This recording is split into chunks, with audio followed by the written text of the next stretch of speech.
Heimowitz. I'm the president of China Institute. A big welcome to all of you.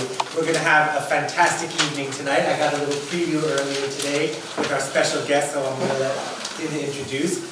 Before we get started, I just want to have a shout out. We're so lucky to have our co-chair here, Yusai Khan, who's coming to show us. China Institute is really transforming. We are really changing. So first, thank you so much. For those of you who are new to the Institute, we're still using our foyer space. Very, very soon, we're going to be building out behind the space opened up. We're going to be starting construction when? Very, very soon, within weeks. Downstairs, the space is going to be opened up. So before long, you'll be able to come to our main entrance through the dormer, come right upstairs, and we'll have a better connectivity. We have our gallery. The next show is going to be a bronze show. In the interim, we have some of our students and teachers having some of their works up there for you to want to see afterwards. But tonight, so as I said, China Institute's been around, for those of you who don't know, since 1926, helping Americans to really understand what's happening in China. Through our art programs, culture programs, education programs, and business programs like tonight. We're in for a very, very special treat because one thing that's for certain is Americans aren't getting enough authentic information about what's happening in China. They get lots of misinterpretation. And one of the things that our guest panel is going to discuss tonight is narratives. And how is the story being told? And how are people here receiving it? So without further ado, I want to hand over this evening to our Director of Programs, Dinda Elliott, and she's going to tell us what's on the program tonight. Thank you so much. Come on up, and I will introduce our amazing speakers, who thank you so much for making it here through the rain and coming all the way from Beijing. And we have really made these guys sing not only for their supper but also for their lunch, because they spoke at a luncheon today as well, so we're very, very grateful to you for being here. We have to my right Dr. Wang Huiyao, who calls himself Henry, and he is the founder and president of the Center for China and Globalization, which is really China's most important think tank, which is independent from the government, and they are really globalizers and working.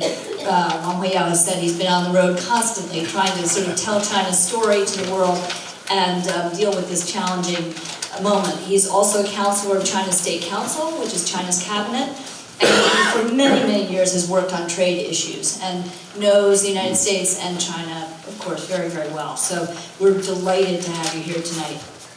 And to Dr. Wang's right, we've got Jay Parker, who is the Senior Vice President of the U.S. China Business Council, who also has tons of U.S. and China experience. He lived in China for 10 years, and just recently, what a time to move back to Washington, D.C., just recently moved to D.C. With the U.S. China Business Council. And before that, he worked at Philips Healthcare, where he did lots of work on medical infrastructure in China. So very, very experienced and knows both sides of the coin very well as well.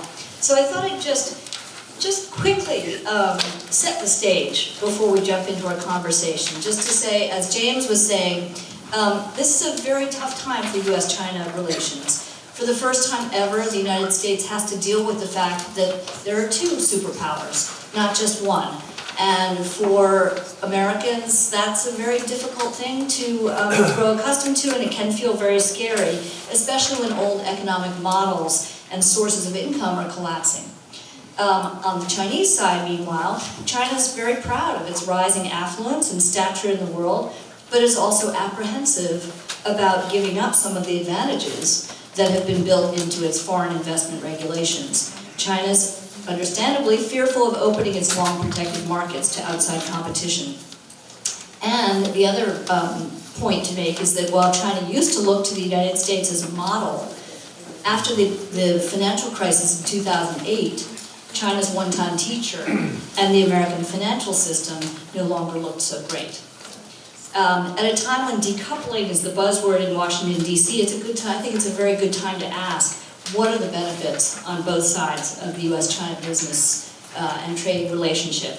And finally, I'd just like to share with you one little anecdote, which is that a friend who founded a chain of fast food here in the States is going to China soon and bringing some investors to China. And he is not going, he said, to bring his advanced American management systems to China and that kind of thing. He said that actually he's going over there to study, because he said that the Chinese food industry is so much more advanced at this point than the fast food industry here. He said that there are fast food restaurants in China which use robots to prepare food, and of course the delivery systems in China are far more sophisticated than we have with Grubhub or any systems like that. So I think that that's a kind of a fascinating snapshot of where we are right now. That you know, it's not necessarily so much about China learning from the United States, but the United States instances where the United States is learning from China, so, or could learn from China. So with that little prelude, I thought we'd start by looking at what the problem is and how did we get here. So I think, Dr. Wang, I wanted to ask you, can you share with us what is the view of the current U.S.-China trade dispute in China? Do people think, you know, what is China's strategy to deal with it, and do people in China think this reflects a more fundamental change in U.S.-China relations? Okay, thank you, Lina. So thank you, President and Chair UC, and it's really great to come to China Institute. And it's such a historical institution that has been bridges between China and the U.S. and the world for so long. So it's really an honor also to be with Jake here as well. So what I would like to address your concern is that I think China and the U.S. actually for the last 4 decades since China opened up is basically also is China established diplomatic ties with the U.S. So there's a lot of things happened in the last 4 decades. For example, China has become second largest economy in the world. China actually lifted 800 million people out of poverty. China has about 500,000 students now in the United States. You know, totally they send out about 6-7 million students over the world. And then China is made enormous, embraced the globalization, joined WTO, and did so many things. But I think right now, that's when China gets such a big size and magnitude, it's got to have maybe you have frictions with other countries, and then also I think there's also the need other countries need to accept also China's new status. Of course, there's other differences as well, but I think what people view in China these days is that people still view U.S. as a very advanced and of course always been friend for China for so many years. So it's quite to take a lot of people by surprise that now we have suddenly see this shift, this move that particularly the U.S. is positioning China as a strategic rivalry. It was started from military intelligence people's view. Now it's widely spread. So it's only in 2 years' time. So that's really I think made a lot of people surprised in China. So what I think that what we have to do is that I'm glad that now maybe the phase 1 is in the making, and we see today was talking about probably they reached some consensus on tariff. At least part of that will be rolled back, and then so that will be really a good way to stabilize that whole situation. So we don't have this downward spiral, but we actually stabilize that, and then we can really think about how we can using better ways of communicating. Also, we start to talk about good stories, particularly as we said actually today that this narrative that we need to find a new description, probably new talking point for the narrative, so that we can really turn things around a bit. But I hope eventually the interest, the people-to-people's bond, commercial ties, and two largest economy in the world cannot be decoupled. So that's really, I think in general people feel that as well in China. But of course, the Chinese attitude is always as well, as been mentioned, even for the trade war, they don't want to fight it, they never intend to fight it. But if they're really going to force to fight it, they're not afraid to fight. So it's kind of a narrative going on in China. That's what I general assessment. So Jake, the commercial ties that Dr. Wang just mentioned, you know, for the longest time, the United States, the business community was really the strongest advocate for a positive relationship with China, and that's really no longer the case. But I wonder, tell us a little bit, you know, you're working so closely with the U.S. business community, so tell us a little bit what the business community is still upset about. What are their biggest concerns? Is it, you know, IP theft, or is it the issue of what they call forced tech transfer? What's the problem? Sure. I'm happy to address that. Before I get into that, I'd just like to say thank you. I saw U.S China's here. My first job in China was with the USA Pavilion at the Shanghai World Expo, which you were integral for raising money for. So I just wanted to say thank you for giving me my start. So to answer your question, the big issues for the U.S.-China relationship, the term that's been used in the past is that the commercial relationship has always been the ballast of the overall relationship. That when an issue came up in Taiwan or North Korea, there was some problem in the South China Sea, there was always a knowledge and a fundamental vision that the commercial relationship, the U.S. industry, would talk about the benefits of engagement with China in Washington, D.C. And I would say that U.S. business's voice is now quieter than it's ever been in the past. And the reason is I would attribute it to expectations of U.S. industry being raised very high after the third plenum of the 18th Party Congress, where President Xi and many in the new government announced fundamental market reforms that would create more opening, more opportunities for foreign companies, that would lower market access barriers, and allow U.S. companies to compete on a more level playing field in the China market. And I think as the years have gone on, the expectations have not been realized by implementation in the China market. And that's not to say that there haven't been things that have been said and positive noises, but the actual implementation of those commitments have fallen short of expectations. And as companies have lost their optimism, their voice in Washington, D.C. has receded. And in that vacuum, it's been filled by the intelligence, by the strategic, by the military voices who see China more as a, let's charitably call it a strategic competitor. Some may say, may use a different term entirely when you're talking to these types of folks. And that's a huge shift. I'll just illustrate this with one final anecdote before I pass it back, and that is, when I see folks at the Pentagon, and occasionally we go over there because commercial issues are still part of the things that the military focuses on, particularly U.S. technological competitiveness. One person told me recently, yes, I said, yes, the commercial relationship is the ballast of the overall relationship, it's going to continually be that. And he said, yes, I agree with you, the commercial relationship is the ballast. There's so much ballast now that our ship of the United States has become beached on a shoal.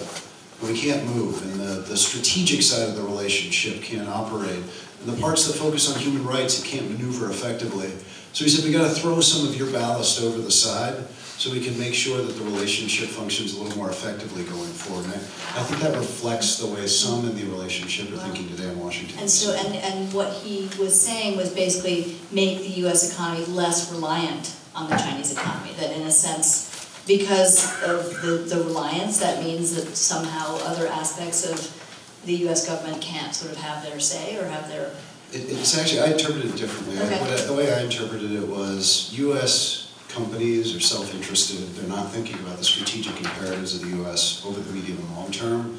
And as a result, maybe they can't be relied upon to take the holistic view of the U.S.-China relationship. Now, I disagree with that as someone who works in the industry. But I think that that's a verbatim view from South D.C. And that actually segues perfectly into my next line of questioning, which was about nationalism.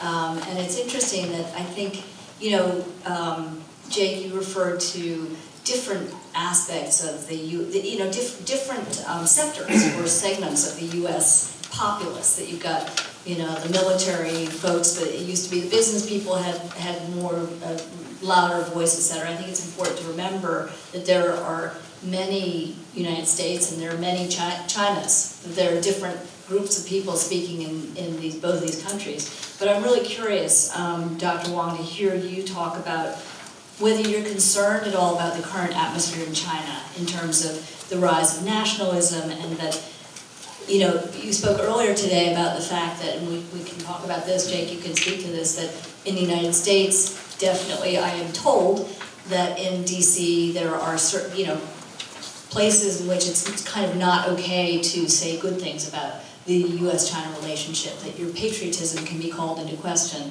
I've heard that the same thing is true in China. that there are places, circles in which it's not okay to, 说美国的好话, right? To say good things about the United States. So tell us a little bit about what you're seeing in China from that point of view, and how concerned, whether you're concerned about it. Yeah, and I think that's really there's a double reinforcement on both sides. It's probably politically incorrect now to talk about China in favorable terms, and probably vice versa in China you have that happening as well. But what I think is that still U.S. and China has so much bond. We have, as I said, tourism, there's a student, particularly the trade.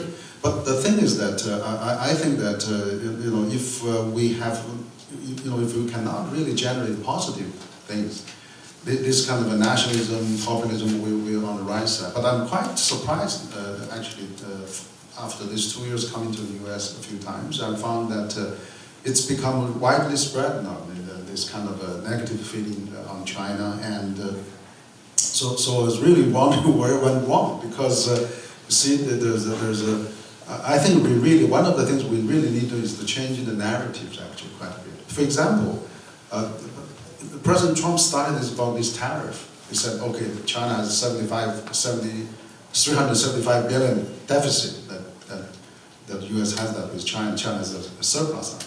But it's actually, if you really look at the real statistics, for example, there's since China and U.S. diplomatic ties, there's 70,000 companies set up in China. They generated 700 to 900 billion revenue a year. And then, and also out of the half of the export to the United States, half of them are made by the U.S. companies actually. So it's a good example. We have many like Apples and things like that. But so if you, on top of that, you still have tourism. You have all those service income. So that narrative continues. Then it really brought all the tariffs. Say China is not practiced fairly, forced on transfers. So a lot of things was overemphasized, probably exaggerated also to some extent. Of course, there are some cases like that. I can quite believe on that. But a lot of cases was allowed by the joint venture law.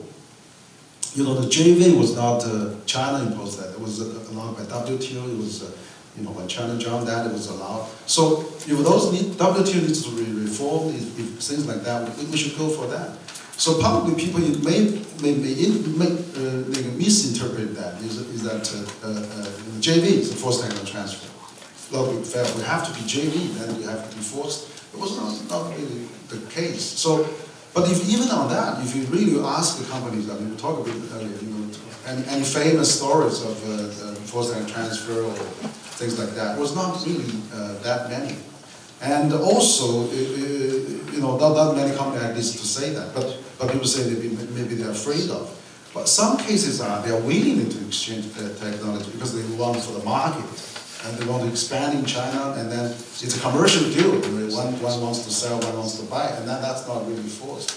But you see, all those narratives was never clarified, and then that was widely spread as the bad guy of China. So that's basically stir up the nationalism on both sides as well. Right. So Jake, I'd love for you to respond to that. I mean, one question that I have or thought is that. I think in these discussions, history often gets forgotten in the sense that what might have been acceptable, 10 or 20 years ago, in terms of the JV law that, allowed for or required some technology transfers, whatever. China was, arguably a developing country, and I think, if I understand correctly, a lot of American companies were not thrilled about that, but they were willing to kind of go along with that setup as a way to gain access to the Chinese market, as you said, and that so now maybe the rules of the game need to be rewritten because things have changed and we're at a different historic moment. I think what you were just talking about, Dr. Wang, is talking about an argument that's coming up against, in America, it's a very emotional thing. In America, you're talking about fear and,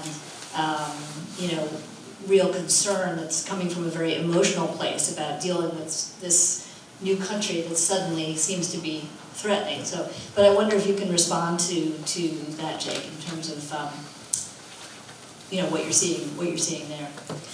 Sure. So I actually agree with Dr. Wang on the joint venture thing. It's true. However much we dislike it in industry, that companies that decided to enter into joint ventures with domestic Chinese partners, it was a willing decision and one that they made in exchange for access to China's large, domestic, attractive market. There's no doubt about that. But I think what you mentioned as well about the feeling among many, at least in the United States, that when China joined the World Trade Organization, there was an expectation that it would perhaps become more open more quickly.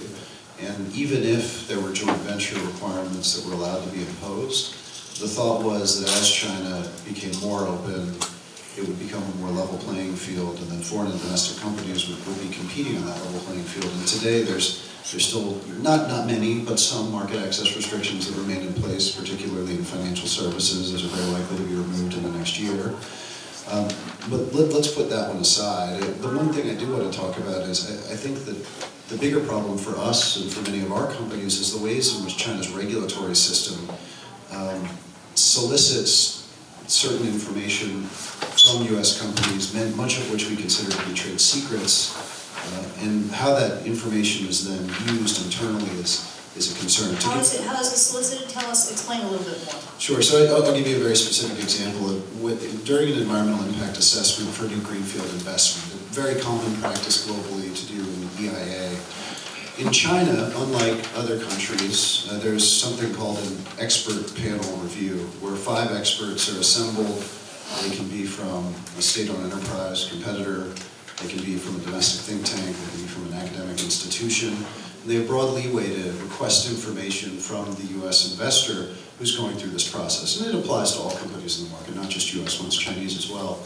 But the information that they request, much of it is considered to be trade secrets by our member companies. So for example, I heard from one of our chemical manufacturers who maintains their process for producing an industrial chemical as a trade secret, that every other market where they operate in the world, a temperature range at which that process operates is an acceptable submission for an environmental impact assessment. In China, however, they want the exact specific temperature at which that process operates. As you give more information, more granularity, it's much easier to reverse engineer a process. It's much easier to improve the processes that you already understand. And I think that the JV issue is one that gets a lot of the news attention, but it's these challenging regulatory processes which solicit more information than I think many companies are comfortable with, but they have to go through to be able to invest in China. That's where the real concern is. Does it look like those issues are being addressed now in the current negotiations, and what does it look like in terms of whether those will be resolved or not? Yeah, in the Section 301 report, they actually cite this issue specifically. Professor Navarro cites it in his report on China as well. China, to its credit, in March amended the administrative law, which prohibits unlimited requests for information and requires that information is protected in regulatory processes. So China is trying to change to address these very legitimate concerns. I think the question is always just how far, is it going far enough, and is it meeting the expectations of the other side? I guess I wanted to follow up with you, Jake, though, to have you talk a little bit about, so you just moved to DC after 10 years in China.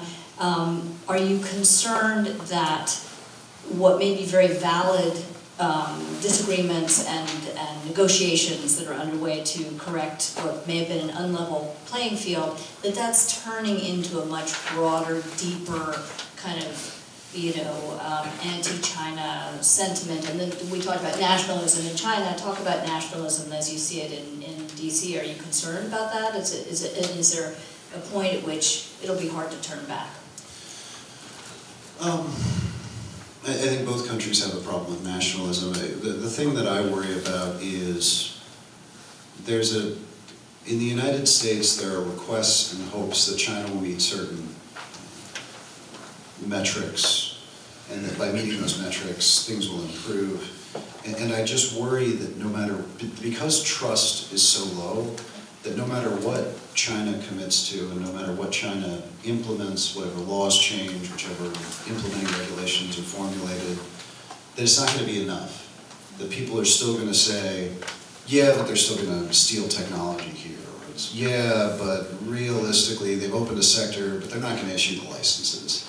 So that there's always just a little bit more that they'll want China to do. And when China does it, it will always be a little bit more that they want China to do. So I do worry about, when I talk to U.S. government officials, about the progress that China has made, particularly in the last year, the amendments to the laws, the foreign investment law changes, the cryptography law last Monday, the 20 measures that were published overnight.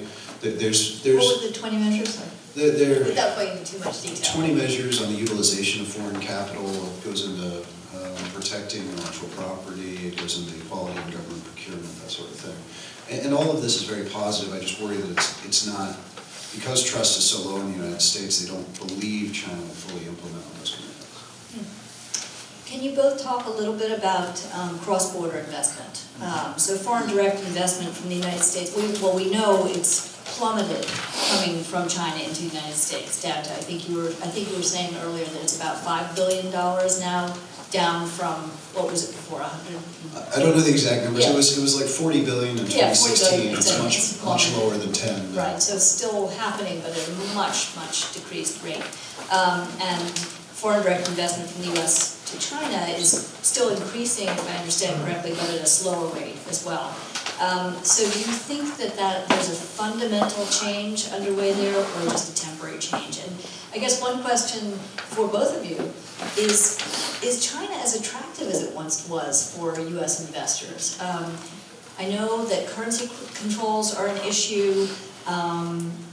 U.S. and Chinese companies worry about labor being more expensive in China these days. So what is the outlook for foreign direct investment?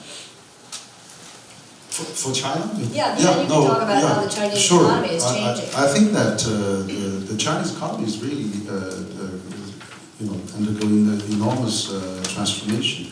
Yeah. For example, I mean, just in the last 10, 20 years, the speed railway, that really revolutionized China. When you anywhere you go, 5-6 hours just by train, there's enormous changes. And then the total length of kilometer railway of the speed railway in China is equal to the next 10 countries combined. So it's incredible. And then, of course, China become a cashless society. Everybody's using mobile, and then they can go. This day they don't use cash anymore. So those things are actually enormous. So I think China is also Chinese people are working very hard. They're hard working. We're still talking about 996 days a week. So the prosperity and development in China is really so hard working, and combined with the efficiency. Out of the biggest container ports, most of them are in China. Business are in China, and then you can see logistic, all the value chain well established. Even though people say moving out of China, but where do we find all those readily available workforce and also a good supply? There's 170 million talent in China of all kinds, and so I think investment in China is really in the old days people just using the cheap labor or taking advantage of the China resources, but now market is mature. China has a 400 million middle class. In the next 10, 15 years could be 800 million and eventually 1.4 billion. So it's enormous, that attraction. So I think now U.S. investment into China is, of course, being affected, decline. But overall, China investment, foreign investment into China is not declining. It's still on the rising side, and just MOFCOM just released the numbers. It's still have a reasonably good number. China outbound investment. We just hold the China inbound outbound investment in Beijing last weekend, and outbound investment is affected to U.S. mainly, due to the CFIUS review, but to other countries it's still doing well. The Belt and Road countries, ASEAN. Now ASEAN taking over U.S. as now the second largest trading partner for China. So you can see the opportunity is still very, very, very much everywhere. I think that for a lot of U.S. companies in China, of course, the good old days may be not there, because now there's more Chinese company growing up. It's tougher competition, much tougher market now. And then IPR, actually China now also is trying to do that. I just want to say one word on that, is that China has established intellectual property courts in China. And that out of the verdict, the sanction on 80% was favoring multinationals. That's according to the hard statistics. So China is, of course, there are some problems, and local government, maybe local regional companies not doing properly, but that is gradually changing. So I think people have to take into that kind of consideration as well.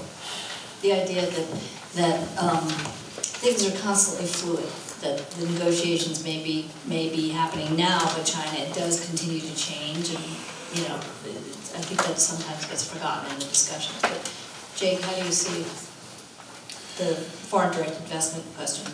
Yeah, so when we mostly deal with large multinational companies that have significant business presence in China, I think I can say without reservation that our members remain very committed to the China market. They see a third of global growth being driven by China in the decade ahead. And they recognize they have to be there in China for China to be able to access that growth.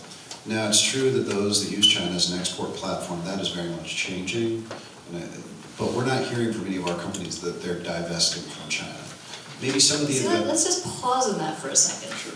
Just because I think that is sort of forgotten often in the discussion of China, that these companies still see China as the main driver of the growth of their business going forward, and it's a very, very important place, even though they may be critical and unhappy about certain aspects of it. Anyway, just wanted to put a pin in that for a second. Yeah. And what's changing, though, is that for those companies that would have in the past immediately, automatically invested in China, those new investments are not going to China like they would have in the past. Those new investments are maybe going to Southeast Asia, or they're going to Eastern Europe, or they're going to Mexico.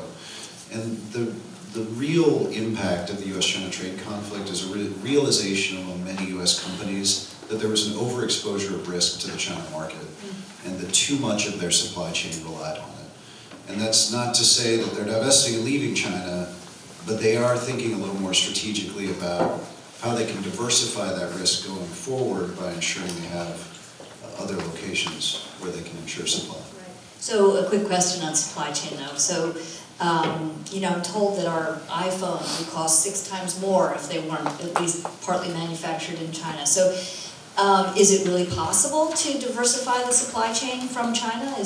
Are other countries, I don't know, Vietnam or Bangladesh, whatever, are they able to fill the spot that Chinese manufacturing is?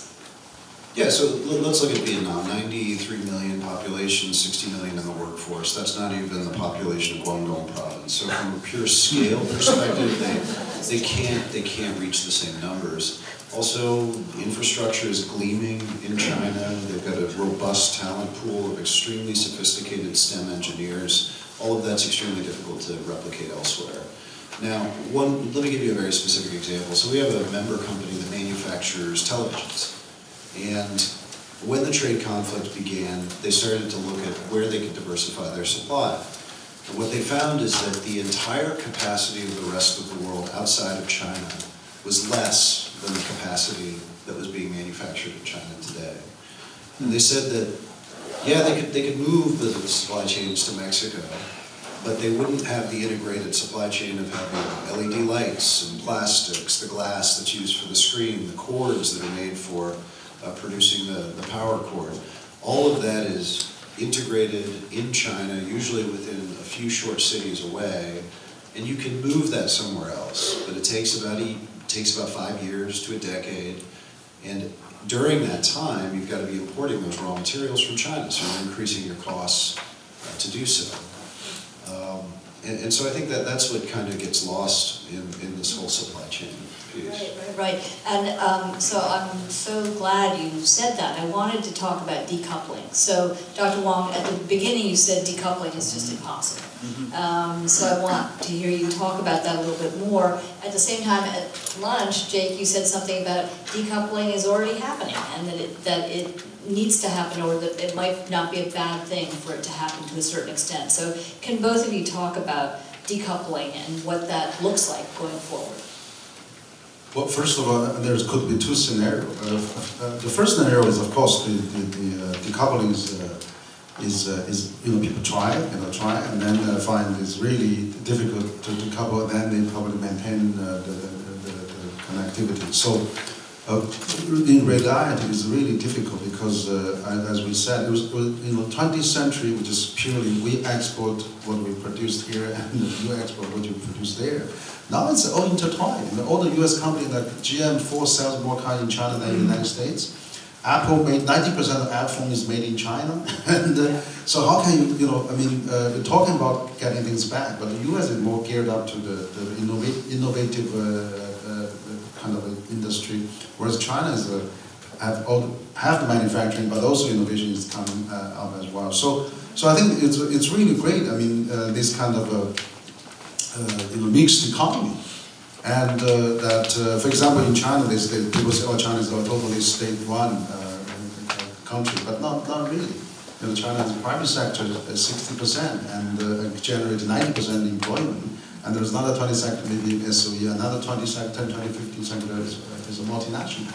So it's right mix of that, and then so I think that, but the danger is that if the politician is really threatening, twittering, and attacking companies like Vice President Pence said, okay, the Nike is bad and NBA is bad, that may send chilling feelings to that. But I'm glad I just read Microsoft.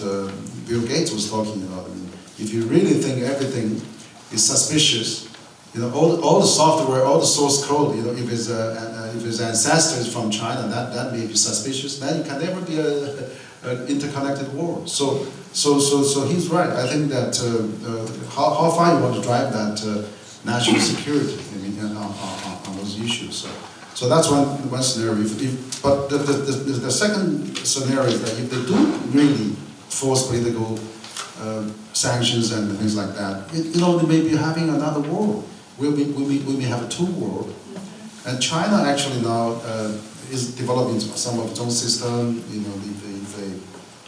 If they can't use GPS, they may use Beidou, right? I mean, if they can't use Apple, Android system, they can use what's the new developed by Huawei called Harmony.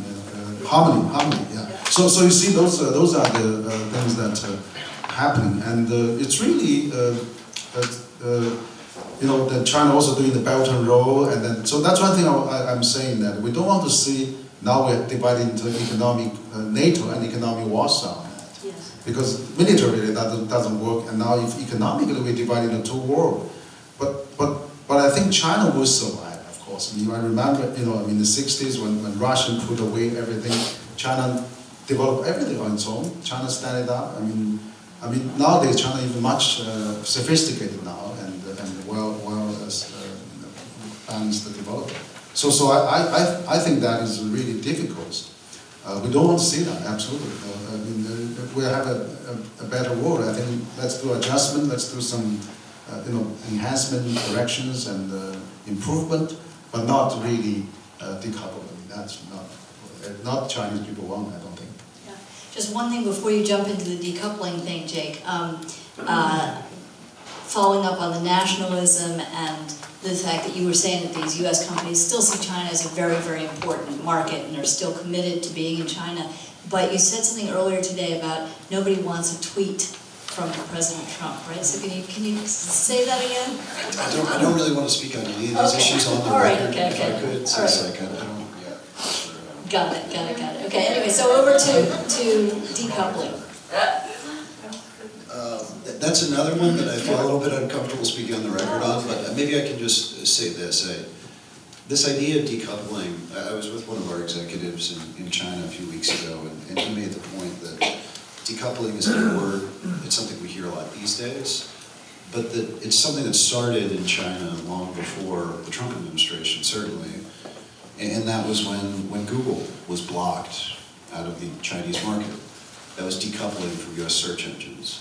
It was when the United States won a WTO case to allow credit card companies to process domestic R&D transactions, and yet 8 years later, 7 years later, not a single one's been granted a license. That's a kind of decoupling as well. When you're preventing U.S. companies from engaging in certain types of commerce in China, that's decoupling.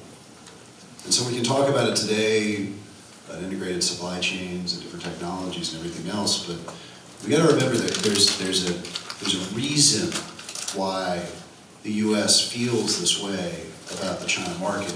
Why there's frustration in the business community, it's because of things like this over the last couple of years, and I hope we can have that reflection as well. Right, definitely. And actually, to follow up on the questions about decoupling, I'm curious. So I had a conversation a couple days ago with a multinational, it's not American, and he was talking about, back to what you said, Dr. Wang, about the sort of bifurcated world, and two different, entirely separate technological universes, etc. And he made the point that in this day and age, every company is a tech company in a way, given the Internet of Things.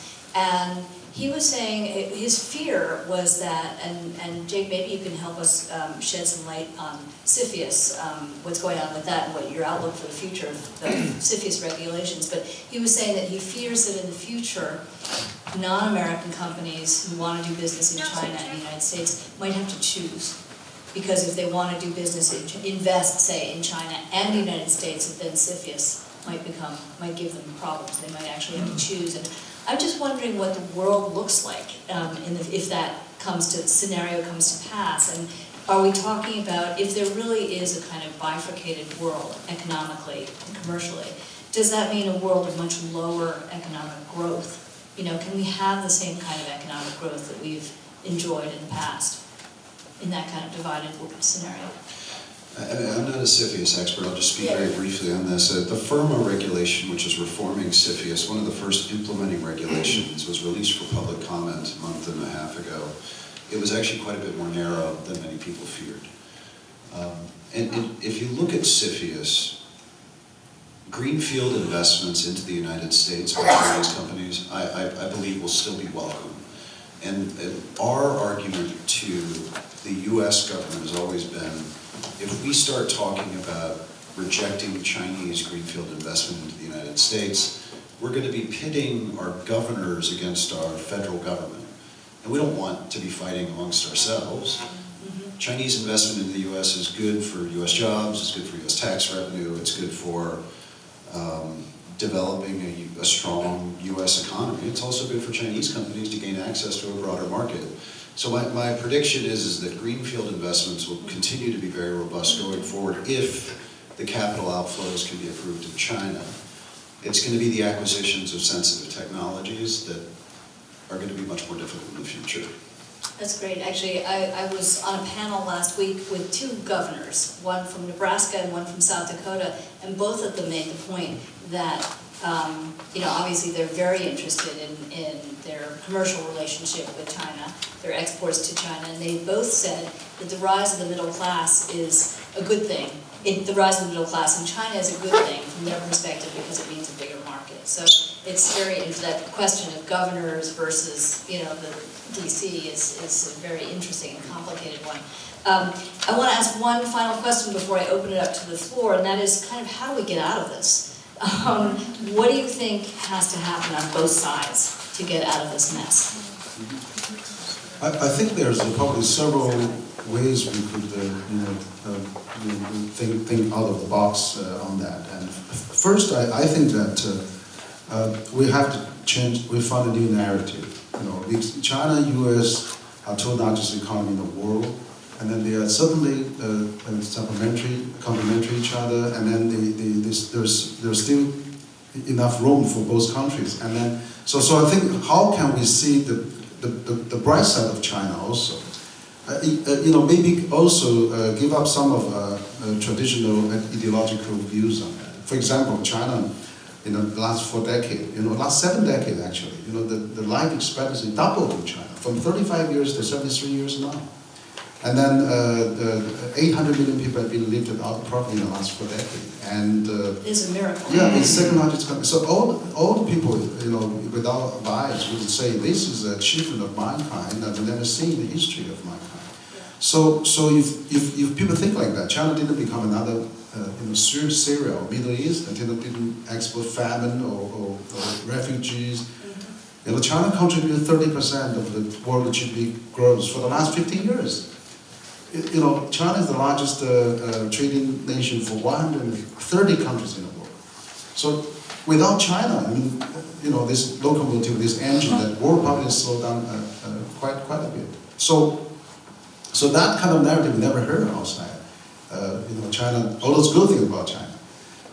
And second, I think what we could do is that I think for both China and US, institutions like China Institute, also universities, like business, we should all work together towards the common benefit of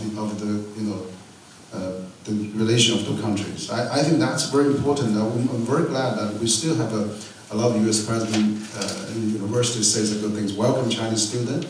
The people-to-people bond, probably China is the strongest in the US. But how many, there's 500,000 the Chinese students in the US. There's only 10,000 US, Exactly. US students in China. So there's a huge gap there. And of course tourism. So how can we, It's gone down. That's right. It's gone down as well, quite a bit on that. Yeah. So there used to be talking about 100,000 strong, and now we don't hear that anymore. So things like that, you see, if you don't know, anywhere you go in the U.S., you hear a lot of Trump lines on that. China is stealing. China is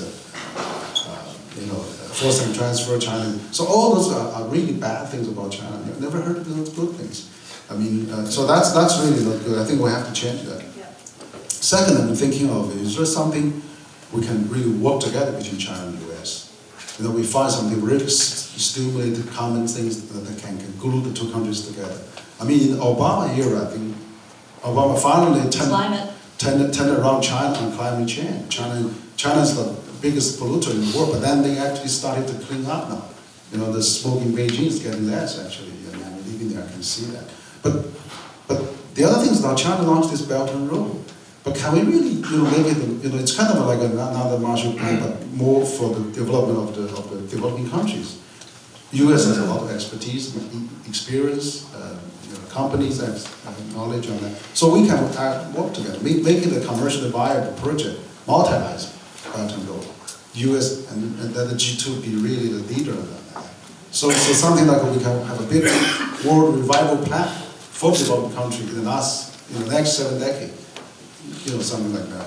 Finally, I'm thinking, something we really have to do is that, probably the mode of China that they have done in the past, which serves China pretty well. But I think China needs to do a better communication, storytelling, and also the new framework of China to the narrative, that they can really forming a new narrative that is convincing and really make people believe on that. I will say that China does not do a good job of Exactly. telling its own story. Exactly. So I think that's something More China. people like Wang Huiyao to come outside of China and tell the story. I think that's something China probably needs to strengthen. That's really needs to do more. And then, and then U.S. will say, okay, we have a different China. It's not the same system as us. But we don't want to change that. If it works well, why fix it? If it doesn't matter, as Deng Xiaoping said, it doesn't matter white cat, black cat, as long as it catches mice. So if they can, make 1.4 billion people living well. I was just recently read Credit Suisse report that there's more people millionaire now in China than US now. So if this system is really doing well, and then it's really engine the world economically for quite a bit of new power.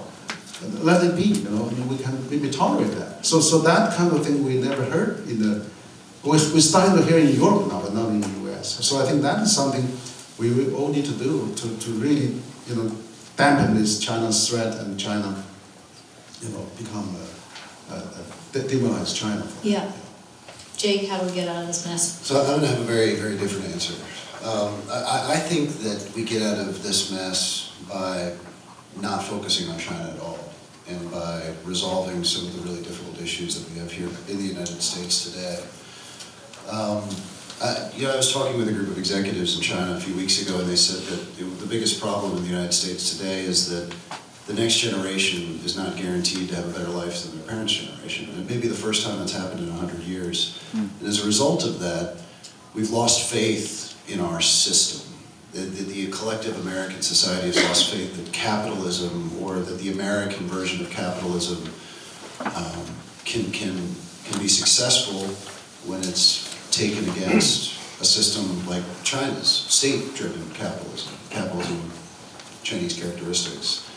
And I think we have to rebuild the confidence that we have domestically, and that means resolving this fentanyl issue. That means ensuring we have worker retraining programs. It means moving people to where jobs are. And ultimately, until we can kind of heal that domestic division and focus on the issues of why these problems have come about, it's not because of China.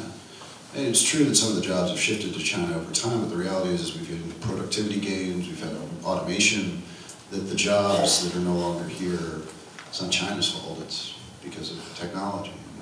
Until we're serious about what those core fundamental issues are, and we can stop blaming China, I don't think we're going to be able to really come to the table. And unfortunately, that's not a conversation that's really happening. We'll see what happens after the next presidential election. I want to open this up to questions from the floor, and I'm going to hand the microphone to, Nina, you've got a microphone. Okay, great. Can you please identify yourself and then go ahead and ask your question? So I see this gentleman here. Sure, if you'd like to. You've got a microphone. My name is Dwayne Rice Mason. I'm a member of the China Institute, and I have a question for Dr. Wang. According to the International Monetary Fund and the CIA's fact book for 2019, the gross domestic product of China is $23 trillion as measured in purchasing power parity, and the gross domestic product of the United States is $19 trillion as measured in purchasing power parity. China's growing at 6%, the United States is growing at less than 2%, and the United States will have massive multi-trillion-dollar deficits over the next 10 years, over the coming 10 years. Has the balance of power shifted from the West to the East? And that's it. Great question. Well, I think the question is well raised, but I think the power, you look at that from many aspects. And economy is one aspect. Of course, there's a soft power, there's military power, there's technology, science, innovation. So in education. So in that sense, the U.S. is still way ahead on China, I think. The thing is that's why I see they're so complementary. China is still in development. China is a big market. We have 400 million middle class and 800 million coming up. So that's where all the U.S. companies will have the new frontier. The thing though, that I think that the problem is that that actually caused the problem we're having today is the global governance is falling behind global practice. 1% of Wall Street is the wealth of that is more than 90% of the general masses in the United States. And then all those foreign companies made a lot of money. For example, when President Trump announced the tax reform, Apple announced they're going to repatriate back $350 billion US in a few years' time. Every year they make $50 billion in China. So that's why we are seeing a boom now in the US, because all the foreign companies starting to repatriate money back. But that cannot be sustained if they cannot continue to make money outside China. So we need maybe better system reform. So that's probably the way to solve this kind of that China is taking all the blames on that. Super interesting. I see right here, Jasmine. Go ahead. There's a microphone there. Thank you. My name is Jasmine. I work in Columbia University as a producer for the impact investing case studies. Also, I'm co-chair of Worldview Global Impact for the cross-border investment, impact investment. We have done a lot of cross-border investment between China and the US. Now, we have a lot of companies reach out for one problem. When the same problem, I give you an example to look for advice from Mr. Parker, that this example is not Huawei, it's TikTok. Do you know TikTok? Of course, yeah. Yeah, okay, so we have 27 million active users here. in U.S. And they face the same problem Huawei faced, that whatever you do, whatever you do, you have potential dangers to the national security, right? So any advice for those companies on the PR and GRs? Thank you. I deal with U.S. company problems more than Chinese company problems. I don't have any good advice for him. So. Okay, I see this gentleman here. Oops, Nina, sorry, we're making you run back and forth. Hi, I'm Michael Jallerman, True North Advisors, and I was the head of the U.S. China Public Affairs Committee in Taiwan, and we organized actually the first election debate in Taiwan of having the Kuomintang agree to debate the Kuomintang down there. I was also Director of Strategic Planning at KPMG in Asia Pacific. If it's politically appropriate for you to comment, what could you say about different voices within China that would seek supremacy and a G1 world with the G1 being China versus the voices within, and part of that would be the renminbi at some point replacing the dollar as the reserve currency, using your treasury holdings to destabilize the U.S. economy, to then make China the supreme economic power. What would you see in terms of voices within the military or within the Communist Party that would favor that approach versus the group that would see more expansive prosperity in a complementary relationship? Because I would think that that kind of question would be part of the CIA, Defense Department's concern in terms of seeing China as someone who's playing the role of trying to be humble while you're then seeking, supremacy. And then the other part is, how open is China, or what would be the avenues? One question. Okay, Sorry, go that's a ahead. big one already, All right. and that's a tough one for someone to answer. But do you want to take that one? Yeah, up? no, I think it's your concern. It's but by living in China, and also dealing with different people there, officials and sometimes I was at the Shanghai Forum this year. The military there. I never get the feeling that China wants to take over the world, or they really want to be the number one, and they really wants to take the supremacy on China. So there may be some individuals have things like that, but never going to be the mainstream. China openly said, and not going to seek hegemony, and then they're never going to be seek the power to control other countries. So you can actually, in the history, China never colonized any country. In the last 2,000 years, China has been shipping on many countries many centuries ago. Never stayed there. So China never provoked any war actually in the last 7 decades. So you see, and then even now today, China have 1.4 billion. Also have enough headache on its own.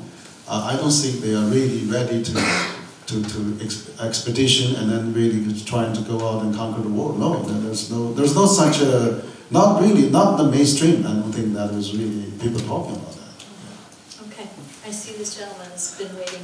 Up here, why don't you grab that? Christian Craig, Northern Korea Foundation.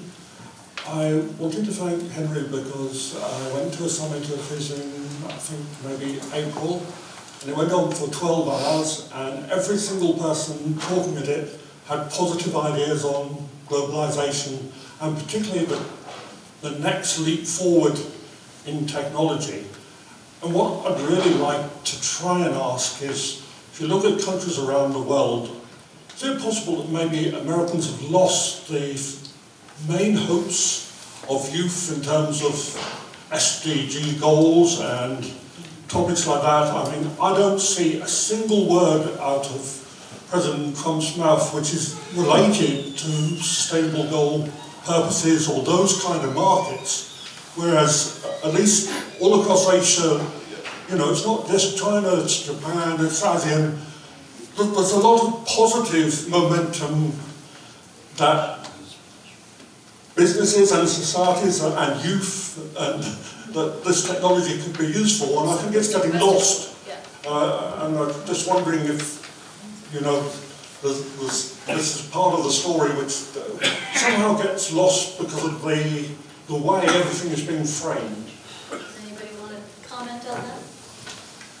Yeah, thank you. What I actually think is that, you know, that's where you see the system in China that even though maybe they're not perfect on many things, you know, including, you know, many areas criticized by the Western countries, but at least the country is growing, the wealth is accumulating, and people are really improving their livelihood, and people being lifted out of poverty. So that system is still working. Whereas in the U.S., as you said, now they are not sure about they are taking for granted the democracy and all those liberal, you know, liberal values and things like that. That's why President Trump said, "American first, me first."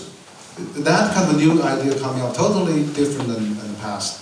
So that's created a lot of confusions and contradictory, and then that's people really get lost. And then so other countries are still stick to SDG, to climate change, globalization, you know, inclusive globalization. Of course, globalization is not perfect, but we need to improve that. Multilateralism.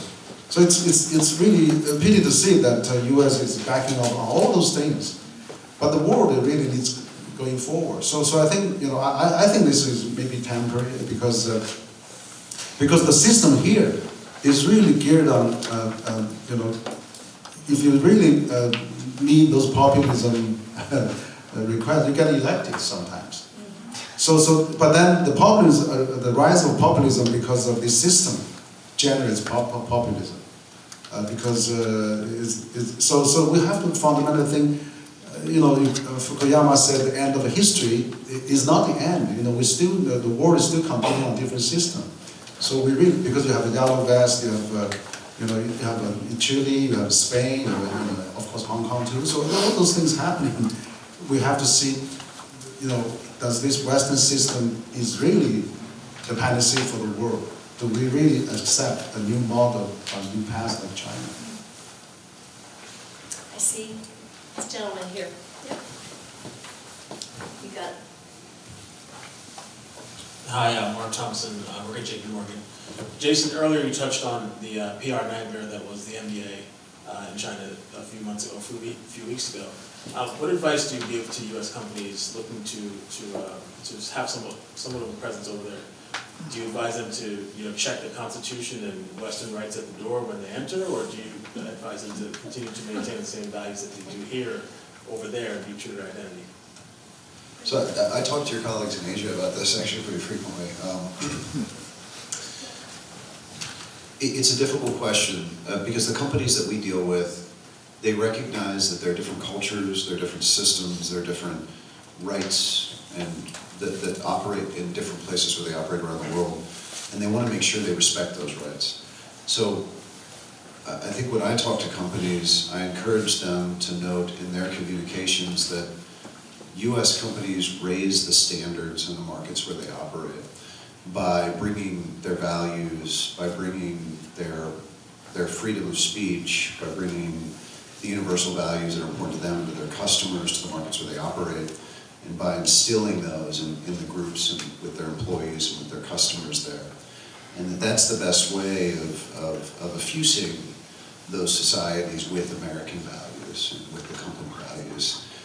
You know, the NBA situation is horrifically complex, and I'm not going to comment on how they reacted to it, but when I talk to companies, they're there to do business. They're there to support their shareholders, and they're there to the extent that they can bring their values with them. They're not there to fundamentally change societies. That's not their function as companies. And that's kind of how I try to approach it and how I try to deal with companies on that. It's not a perfect answer. Fascinating. Okay, go ahead, I see, yep. There you go. And then the gentleman in front of him next. Oh, thank you. My name is Tianfu Wang. I'm a professor of international business at Montclair State University, New Jersey. So I got a question for Mr. Parker. So at the very beginning of the speech, you have talked about the think tanks and hawkish think tanks and the intelligence communities, as well as the Pentagons are playing a much bigger role in terms of deciding their China policy. Right, so it actually makes people think of those so-called deep state, right? Is there a deep state that is dominating the China policy? And if there is deep state, how can China communicate with them? How can China negotiate with them? Along the line, as Dr. Wang has mentioned, the narratives for so many times. What we care about here, the narrative is the content of the Chinese story, right? So what I care about is the audience, the listener, and also the media, the channel that we can talk our story. So maybe both of you can also touch upon those questions. Yeah, I think the question's interesting because you've posed the question that every U.S. negotiator has posed to the Chinese for the last 2 decades. Or we're not talking to the right people, get us to the right people who actually make the decisions. I don't want to call it a deep state. I think that there are disagreements in every interagency discussion on every issue. China just happens to be 10 times more important than most of the other issues that are being discussed right now. And frankly, there's one person setting China policy today, and that's President Trump. And everything that's happening in the different agencies and departments, it's important to the extent that he personally decides to do something. And that's very unusual in the U.S. government.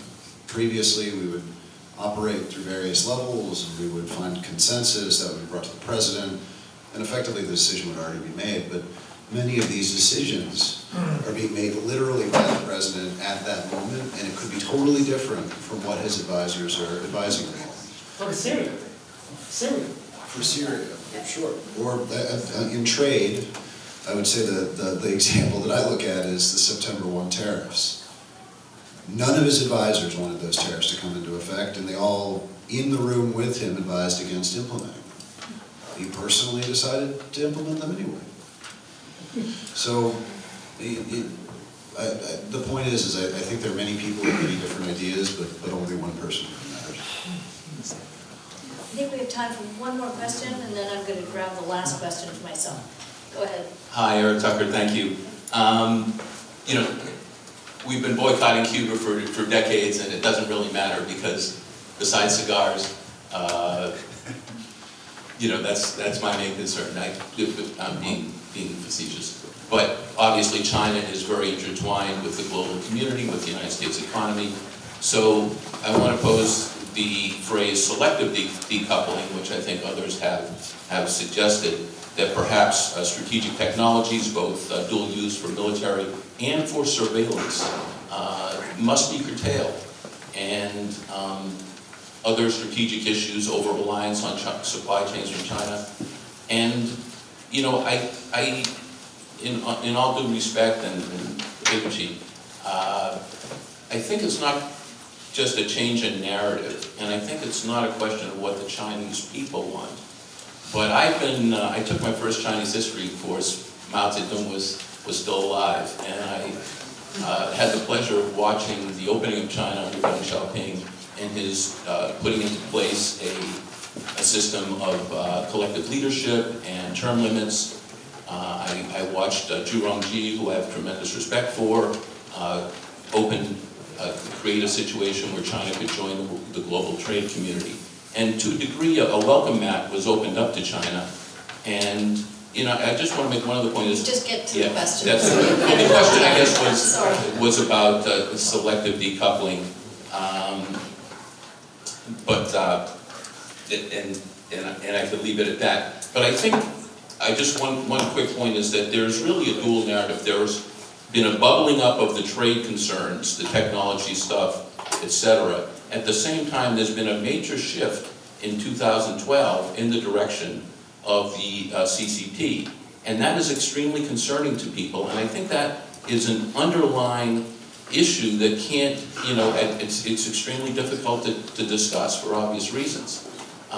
But it's very dismaying to me, and I think to most China scholars. So your question So my question is, what do you see as selective decoupling, and how we can proceed? Because I think there's tremendous advances in medical and other areas that working together, it's a great tragedy to separate completely.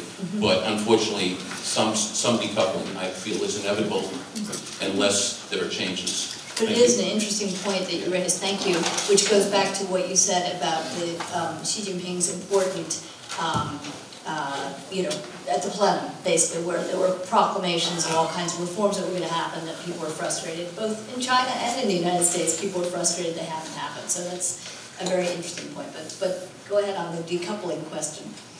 Just very quickly, I think that it's unfair to say China has not reformed since the third plenum. It just hasn't reformed in the ways we want them to reform. So like military reform, I think anti-corruption, all positive reforms for China. But Not just we, as in, I guess you mean we Americans, but also the U.S. a lot of people in China as well. Indeed. So on decoupling, I'll just say 2 quick points. We have now an export control provision that's about to be finalized that defines foundational and emerging technologies that's going to very much narrow the scope of how the U.S. and China collaborate technologically.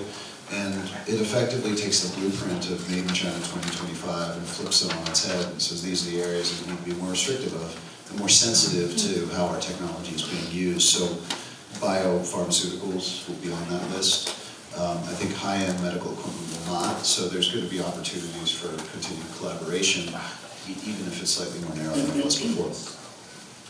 Well, I think for that question, selective decoupling, I think if you start to decouple, it would be really decoupled, it could have a domino effect that, for example, if you sanction on Huawei, basically you put the tech war already started.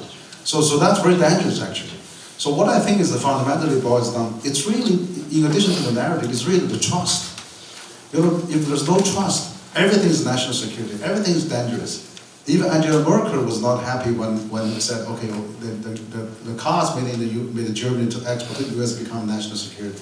I mean, I see how angrily she was at the Munich Security Conference talking on that. So you see, the trust is so important, is that how we can regain the trust, that's really fundamentally the issue.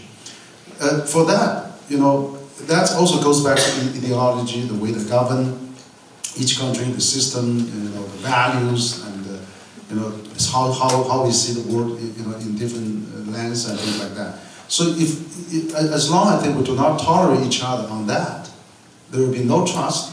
Then you're going to decouple on every aspect. So now is that we have to really come back to, calm down and think, where went wrong? So if China is a prosperous China, if China really, contribute to 30%, even 40% of the world growth, if China supply all the good goods at the Walmart market, can we really let a different China be there? I mean, China is like a big Singapore, basically. Singapore is always one party. Japan, for the whole history, is always one party, Liberal Party as well. And so do we really want to see a different, type of a society that is coming up and that can peacefully coexist on that? But if we only think, okay, you are not democratic, we're going to overthrow you, we're going to, trying to do something, or we're going to criticize you all the time, and then, the trust is going to be difficult. So I think, right now, I think that what Deng Xiaoping has ushered in is really a mixed, as I said, China become a mixed economy. It's a hybrid economy. You have capitalism, you have the Chinese hardworking, you have the government, planning, one 5-year plan after another 5-year plan, very effective. Those are good things we should continue. So this is things that works in China. There's no shooting in China. Everywhere you go is very safe. Everything is now 1.3 billion people now have a basic Medicare now. That's incredible. And then all the students compulsory education up to 9 years grade. And 1 billion people social security is covered. I mean, that's how double life expectancies in the last 7 decades. So if there's one country, there's one big country like that in Asia, and then now Power Asia now, and if we do not want to that people want to contain that, want to slow down that, we want to really maybe, then it will be decoupled. There's no way to get out of that. So boils down to the trust. Do we trust? Can we tolerate another system to behave in the world? And then that's really the fundamental question. All the things are symptoms. Boils down to are we going to live in a peacefully, allow a different system to in this world, basically. So I think that takes time. Just you're going through all this analyzing process, but in the end, oh yeah, we have to. I think we're just going to let that sit and end on that note, because I think that's a wonderful way to end the conversation. I also know that Jake needs to run to a train, so I want to thank both of you so much for your incredible insights and candor in discussing these really challenging subjects. So thank you very, very much.